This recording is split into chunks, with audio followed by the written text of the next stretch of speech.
না না ঠিক ঠিক বলেছেন। আমাদের রমজান মাস খুব কষ্টের মাস যায়। আমরা বহু কিছু আত্মসংযম নিজেদের মধ্যে করি। রমজান মাসের শেষে আসে আমাদের ঈদুল ফিতর।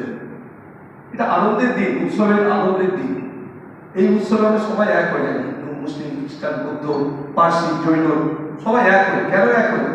কারণ আমরা সবাই একটাই আমাদের পরিচয়, আগে আমরা মানুষ, তারপরে ধর্ম। আজকে যদি হঠাৎ করে আমার কিছু হয়, আমার ভাইরা এগিয়ে আসবে, রক্ত দেবে। আমি ভুলেও জিজ্ঞাসা করবো যে রক্তটা কার? হিন্দু, মুসলিম, খ্রিস্টান, বৌদ্ধ, কার রক্ত? কিসের ধর্ম? ধর্ম যে আমরা সমস্ত মানব জাতির জন্য ধর্ম সৃষ্টি করা হয়েছে। মনুষ্যত্ব সবচেয়ে আগে। মনুষ্যত্ব যদি আমার থাকে, তাহলে আমার ধর্মও থাকবে।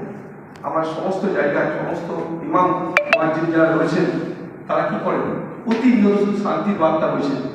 একজন আমার একটু আগেই বললেন যে আমরা খুবই ছোট। ছোট কে? কেউ ছোট নয়। আমরা সবাই ঈশ্বর থেকে উপস্থিত হয়ে পৃথিবীতে এসেছি, এই ধরিত্রীতে এসেছি মানব জাতির কল্যাণের জন্য। আমরা সবাই মানব জাতির কল্যাণের জন্য প্রতিনিয়ত চেষ্টা করে যাই। সেটা উপর থেকে আল্লাহ হোক, ঈশ্বর হোক, যিশু খ্রিস্ট হোক, বুদ্ধদেব হোক, যেই হোক, তিনি আমাকে একটাই জিনিস শিখিয়েছেন, শান্তি।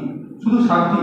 আপনারা পৃথিবীতে আছেন, সবাই শান্তিভাবে থাকুন, তবে আল্লাহ যে নির্দেশ, সেই নির্দেশ পালন করা যাবে। রমজান মাসের শেষে আমরা কি করি? প্রথম হচ্ছে যখনই যাই আমরা নামাজ আদায় করি। কি নামাজে কি বলি আমরা? হে ঈশ্বর, হে আল্লাহ, তুমি এই পৃথিবীকে শান্তি রাখো, সবার মধ্যে সৌভাতৃত্ব রাখো, সবাই যেন ভালো থাকে, সবাই যেন সুস্থ থাকে। এটাই আমরা নামাজে আদায় করি। নামাজের উপর আমরা নিজের জন্য কিছু চাই না, যে আমাকে ঈশ্বর তুমি আমাকে সুস্থ করো, অমুক দাও, এই দাও, কোনো সময় কেউ করে না।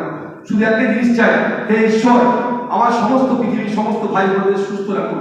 এটাই প্রতিনিয়ত পাঁচ ওয়াক্ত যে মুসলিমরা আমরা নামাজ আদায় করি, যে কি বলি? যে ঈশ্বর সকলের উপর শান্তি বর্ষিত। সেই শান্তি বর্ষিত হওয়ার পক্ষে ঈশ্বর আল্লাহ আমাকে একটা পথ দিয়েছেন। কি পথ দিয়েছেন? যে আপনি ওখানে যান, ওখানে গিয়ে সবাই